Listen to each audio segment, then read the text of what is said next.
एका नवीन भेटीसाठी आलो आहे देवदे बोदवाडीमध्ये. तर तुम्ही एक असं मी तुम्हाला असा एक माणूस दाखवणार आहे जो की वेगवेगळे बिझनेस करतो. जरा स्टॉप कर, बाजून एक प्ले. हां, तर गाईज मला एवढंच बोलायचं होतं. आपण आज अशा व्यक्तीला भेटायला आलोय जे की एवढे मोठे झालेत आता की वेगवेगळे बिझनेस करतायत.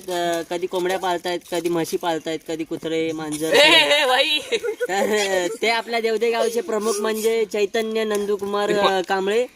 तर मी तुम्हाला एवढंच विचारण्यासाठी आलोय की तुम्ही एवढे सगळे बिझनेस केला, तुमचा प्रॉफिट किती झाला सांगा.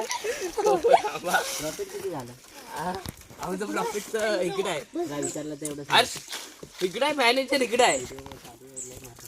प्रॉफिट किती झालं काय माहित म्हणजे. पप्पांचं आहे, माझं नाही. हा, तर मला एवढंच बोलायचं आहे, जेवढं ह्यांनी बिझनेस केले आणि जेवढी गुरं कुत्रे बित्रे पाळले ते सगळे ह्यांनीच खाऊन टाकले. ते आपल्याला काय सांगत नाही की ती बिझनेसमध्ये त्यांना नफा आणि तोटा झाला ते काय सांगत नाहीयेत. तर असं समजायचं ते सगळं डुक्कर बिक्कर पाळलेले ह्यांनी स्वतःच खाऊन टाकलेत.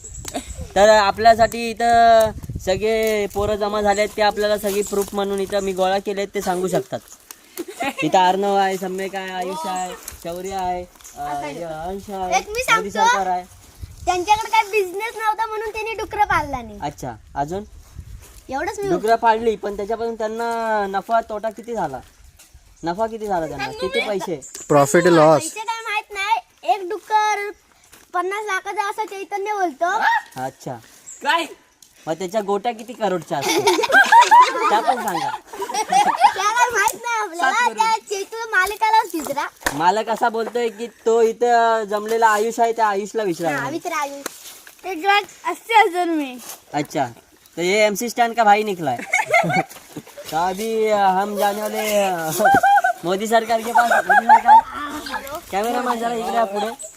मला एवढंच विचारायचं आहे, तुम्ही देवदे गावात येऊन काय कार्य केलं?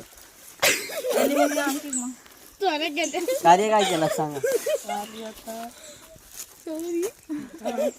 सांग ना. इथला झाडू मारला आज. हा, मग हे सांग. दाखव, हे झाडू मारलेला दाखव सगळा.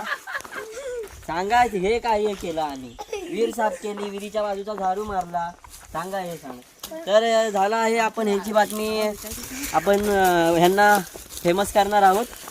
लवकरच तुम्ही फेमस होणार आहे आणि तुमचं असंच मार्गदर्शन असू द्या पोरांना. बाकीच्या अशी साफसफाई करत राहा. तुम्हाला BMC मध्ये नोकरी भेटेल माझ्याकडून. पळा. तर आपण गाईज भेटणार आहोत आता आपले धडाकीचे आणि सगळ्यात मोठे नेतृत्व